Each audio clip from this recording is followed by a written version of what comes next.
Bonjour, dans la vidéo précédente, nous avions vu que la lutte contre le changement climatique nécessitait d'agir à plusieurs niveaux, non seulement d'entreprendre des actions individuelles, mais qu'il était aussi crucial que l'État agisse aussi bien sur son territoire que dans le cadre de négociations internationales.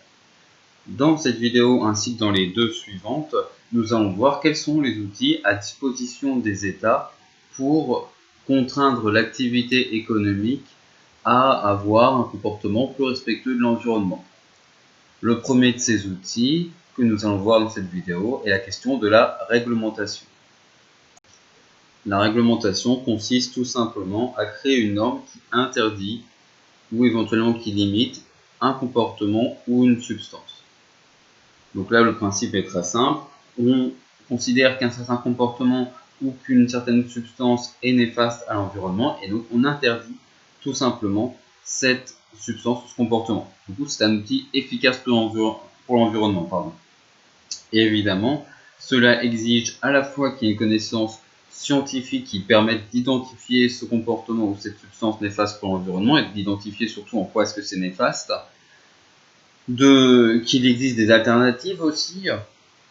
Sinon, évidemment, ça va être très compliqué si une substance est nécessaire pour un certain secteur économique, de continuer à travailler, à produire sans cette substance. Ça va coûter beaucoup plus cher et éventuellement ça ne vaudra peut-être pas le coup tout simplement de continuer dans cette voie de production. Donc là, on a un premier côté finalement, en quoi est-ce que la réglementation peut être néfaste pour l'économie. Et par ailleurs, évidemment, cela exige qu'une fois que la norme est adoptée, elle soit respectée et donc il n'y ait pas de fraude.